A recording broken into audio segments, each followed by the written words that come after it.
Flight attendants, pilots, or other airline crew, has there ever been a time on a flight where you were genuinely scared or nervous about the flight? And if so, what happened? What did you do?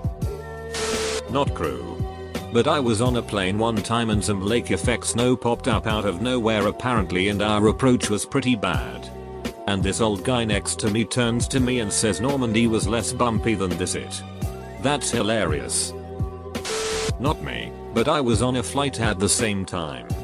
My colleagues landed and said that mid-flight a lightning bolt hit their plane, making a massive noise and killing the power for a few moments. Everyone was screaming and crying in a total panic. Apparently it was that bad. My colleague looks to the other and says, well, we're both sales guys, so I guess I'll see you in hell. Lightning strikes on planes are relatively common and harmless most of the time, so that must have been a perfect storm. Not far, but once in a flight where there's heavy turbulence for a while, like longer than usual, and one of the far randomly started to sing some cheerful song on the speaker, thinking it will calm the nerves. In fact, it's just making it feel like we all definitely going to die, and the last song I hear before I die is Country Road Takes Me Home. Not commercial bullet. I was an aircraft electrician for the army for a number of years. One of the first systems you learn about after getting to your unit is the April 39. It's a radar laser detection system that is integrated with other systems to tell crew if they are being tracked, when they have been locked, and what direction incoming is actually coming from. All of this is related through a archaic display and the worst synthetic voice you have ever heard. Spent many days troubleshooting this system and never thought much of it. Until I deployed for the first time. I volunteered to fly back wall security for the medevac unit that I repaired birds for. My first flight, we were on pickup from Kandahar to south of Pasaband, passing through the mountains, and I can hear that damn voice in my headset. Thought about nothing of it. Even wondered why the crew chief was hanging out of his window looking after the bird. I didn't dawn on me till after we hit a very steep left dive. And the chaff and flares firing from the right that we had just been locked and fired at. Genuinely scared the crap out of me. My mom was a flight attendant for US Air before I was born. And I know her scary story. She was exhausted at the tail end of a shift that had run longer than it should have because they got paused in Philly for nasty winter weather conditions. They were finally finished getting de-iced and about to start taxiing when one of the passengers called her over and told her that he'd been watching carefully and he didn't think they'd de-iced both wings of the plane. Just one side. She sort of reassured him that she would go check, but he was probably mistaken. And then, even though she was really tempted to wave it off as just a jumpy passenger, she went to the pilot just to check. Welp. Passenger was correct and the plane was only half de-iced when they were getting ready to leave. If they'd taken off like that, it probably would have been disastrous. Mom told me that even though it didn't happen in mid-air, it was her all-time scariest moment during her tenure as a flight attendant, because she knows how close they came to a very dangerous situation, and she knows that she almost didn't stop it from happening even when warned. Hit crazy turbulence in a prop plane flying into Saginaw from Detroit. Plane was all over the air like a roller coaster. Up, down, side to side. I swear I thought it was gonna barrel roll at one point. Seemed to never end. But was probably only really a few minutes. Time kinda slowed down. My girlfriend and I were the only two people on the plane who weren't Marines going to some Marine thing. Those guys were cracking some pretty dark jokes while I contemplated my time on Earth. Edit, not crew, hope no one minds. Wow, over 100 upvotes. Lot of Marines reading this. Sitting co-pilot in a turboprop owned by a family member flying into a storm on approach to land in MT. Visibility is 0. Wings are icing. Turbulence is bouncing us everywhere and I am catching another craft on radar relatively close. It's one thing when you can't see out the side windows as a passenger, but it's a totally other kind of holy shit when you are looking out the front and have to completely rely on instruments while being tossed around like a rodeo star. Disclaimer, I am not a pilot. I've been taught to read instruments and whatnot and occasionally get to steer the plane and got to take off once. I was flying a 737 on final approach 5 miles behind a 787 when we got into their wake turbulence. Aircraft banked left sharply, then immediately went into very steep nose down right bank. I immediately corrected this attitude, but for a quick second I thought it might go over a 90-degree bank angle. I have never fought that hard in an airliner to recover. But I recovered.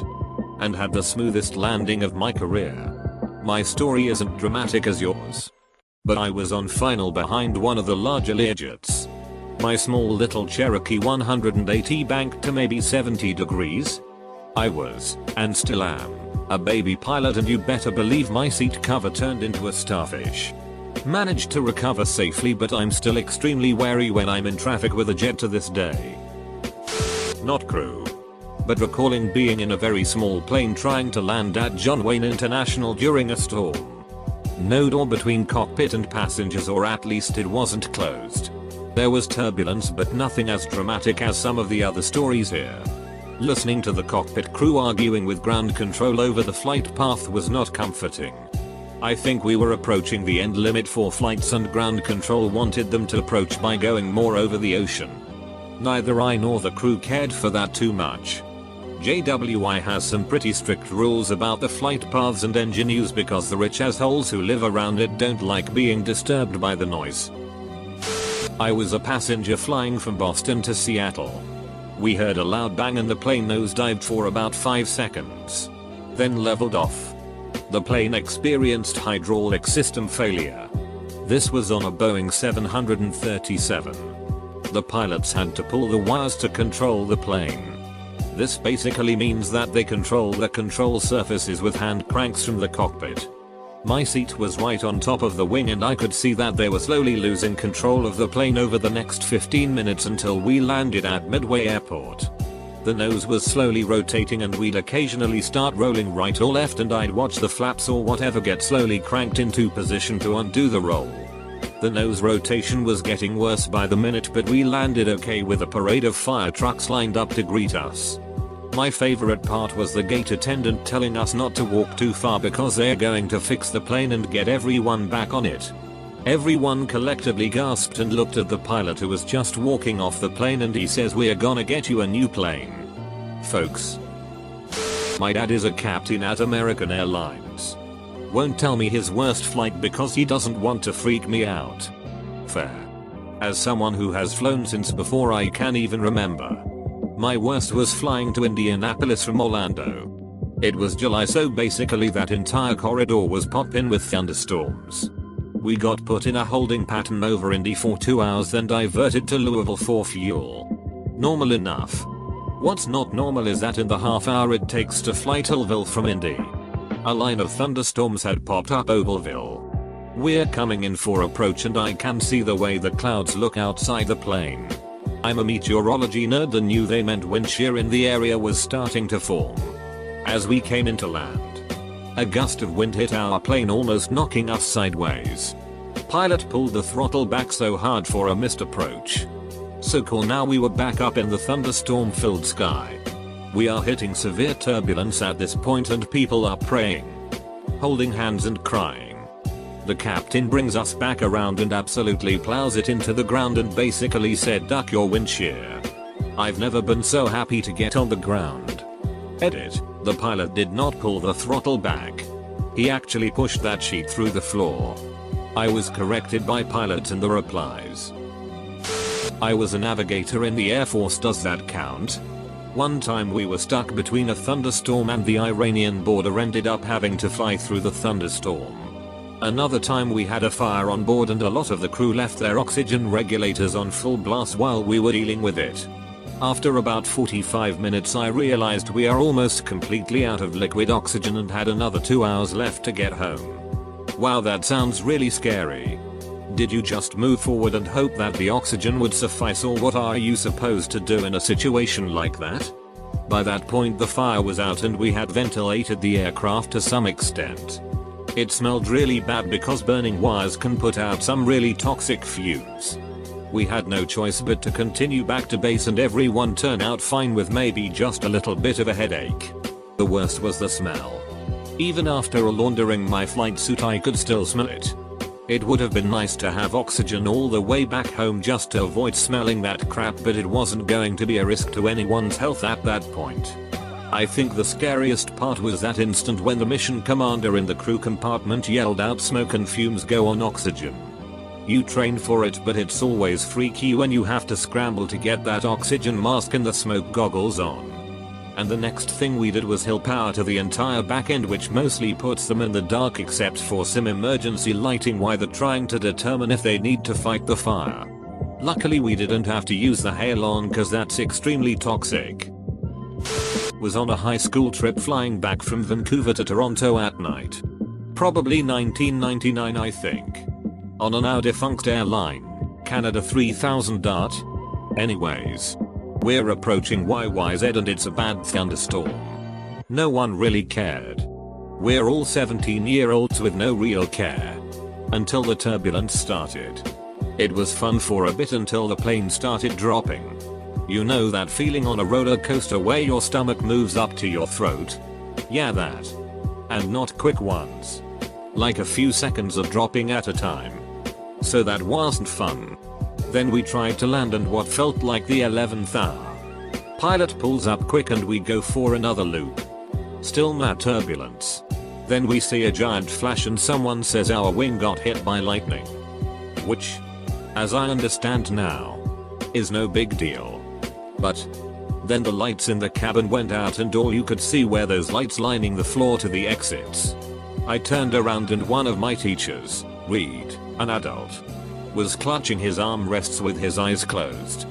My other buddy beside me was humming Batman theme song, Tim Burton. Not TV show. We were on a music trip, so some donkeys in the back started singing Amazing Grace in 4-part harmony. Until some other passengers yelled at us this isn't a ducking joke.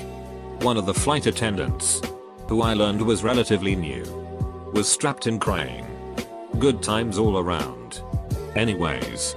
We made another pass, pulled up last minute again and the pilot says screw it, and we got diverted to a military field in Trenton, Ontario, 2 hours or so east of airport.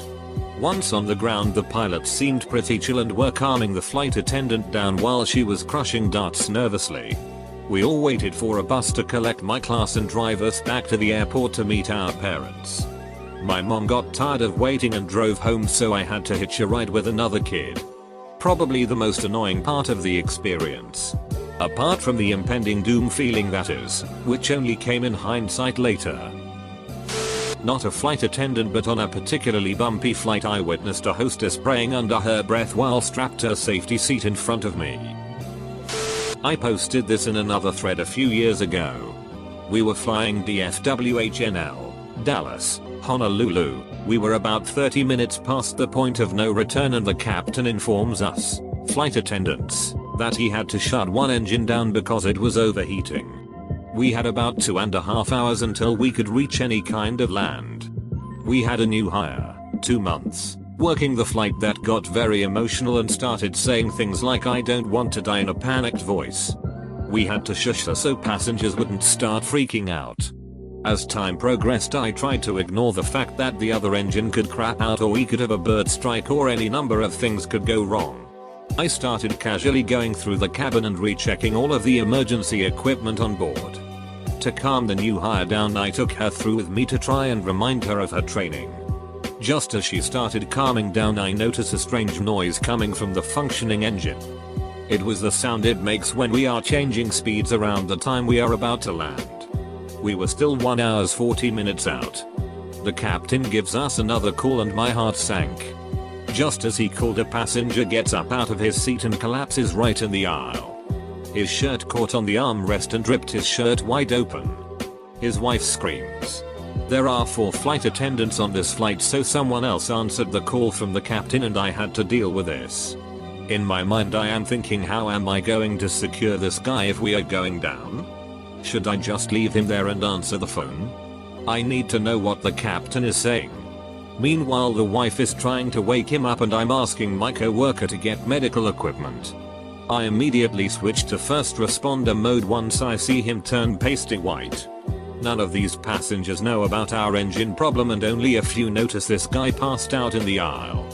I saw him fall, so I was the caretaker. The runner calls for any medical personnel on board and tells me that she can't call the captain because he's still talking to the lead. Oh right, we have that going on too. By the time a paramedic comes, the guy is waking up but says his chest is really tight. He coughing and looks almost grey. We hook him up to oxygen and get him back to his seat. The paramedic says we need to land soon, haha, and get him to hospital. As we get him back to his seat, I notice the lead flight attendant has a yellow life vest on and he's coming towards me. Oh crap. Oh crap. Oh crap. She tells me that the captain was able to turn the engine back on and that we should be landing in about an hour. We send up the message about the sick passenger. I know most passengers had no idea about any of this. I was standing there in the back galley, sweating from helping this guy back to his seat, stressing about the poor new hire who we locked in the bathroom, and just trying to gather myself. A passenger slowly walks up to me, stretching, yawning, pulls his earbuds out and asks, "How much longer? Are you guys going to come out soon with a drink cart? Can I have a Sprite?" All I could do was laugh at myself for getting so worked up. We landed with no incident. Edit. She was wearing the life vest because she was checking the demo bags and these kids saw her and were curious how the vest worked. My friends Fee and Kay is a flight attendant and they had one trip where they ran out of alcohol. They were worried people would get mad or freak out because some people heavily rely on alcohol to help with the nerves of flying. But luckily none of the passengers noticed because after they served the last drink nobody ended up ordering anything else. It wasn't as crazy or life-threatening as some of the stories here. But still an interesting anecdote into some of the little emergencies you don't usually think about happening on a flight. Scariest story in the thread. Flying home from FL to NY. Scheduled to land at LaGuardia. Right after takeoff we could all hear the motor that retracts the landing gear straining. And the landing gear would not retract. When it finally did, everyone seemed relieved, but I was thinking, shit, I hope it comes back down when it's time to land. Lo and behold, about 1/2 hours before landing, the pilot announces that we were being diverted to JFK because of landing gear trouble. We needed a longer runway to stop the plane. So now people are praying and biting their nails. We could hear the motor trying to bring the landing gear down for several minutes before it finally came down at almost the last minute. We land and the plane isn't slowing down. We hear all kinds of horrible sounds. Smell smoke. People are now really freaking out. Plane stops after using up almost the whole runway. There were emergency trucks all over the sides of the runway. Foamers, etc. Was never so happy to get off a plane. Edit. I was a passenger, not crew. I realized my error after posting. Off-duty riding free to India. Charter 747. 4 AM over Afghanistan. The galley often caught fire while cabin crew were resting. I don't sleep well on flights. I saw the smoke rolling towards me. Jumped up, gathered as many non-English speaking attendants together to try to convince them of what was happening. The smoke was very thin and hard to see with cabin lights down. I got pretty upset. And the male attendants restrained me because they thought I was a terrorist. They'd called for the crew. British first officer showed and finally was able to tell him the story. He was pissed until I grabbed him and pointed out the smoke coming from mid-cabin. He freaked out. I operated 747s as a station manager for several airlines out of SFO and knew them well. I ordered him to go forward and up and shut down all non-essential buses and breakers, and I'd go aft. We eventually got it to stop, and after an hour we found where the fire started between two bulkheads from a short. I was sure I'd die in the mountains of Afghanistan in the middle of a war. Needless to say, I didn't fly that charter service again. The people were tested the GSH-6-30 T recoil. Still had a tendency to inflict damage on the aircraft. The rate of fire was reduced to 4,000 rounds a minute, but it didn't help much. Landing lights almost always broke after firing. Firing more than about 30 rounds in a burst was asking for trouble from overheating. Full stop. What if? XKCD. Another flight attendant here. My scariest moment was after we got within 700 feet of landing. The pilot whipped the plane back up because of heavy winds and announced that we were diverting to a nearby city in another country. It was a short flight to the other city. And it was bumpy, so I was strapped in. A couple of other flight attendants were standing up shooting the sheet though. All of a sudden the entire cabin went bright white. Specifically, I could tell that the light was entering the plane from the other side around a corner I couldn't really see behind. The flight attendants nearly jumped all the way to their seats and strapped in. There was one passenger that I locked eyes with at one point. Her and I both made this nervous smile at each other like, let's not die here. We did end up landing alright. It took 4 hours for us to get off the plane because of all the other planes that diverted there. They also told us the next day that we got hit by lightning at least 3 times. They could tell because of little pinpricks that the lightning makes when it hits the plane. By the way, I still feel so much safer in a plane than almost any other mode of transportation. The statistics don't lie. The regulations and redundancy on safety measures is unparalleled. My grandma was on a flight back when she was younger and propeller planes were still a thing. One of the propellers stopped spinning and the lady next to her said, "Excuse me, but this is my first time in a plane. Is that supposed to happen?" Landed safely but still scary.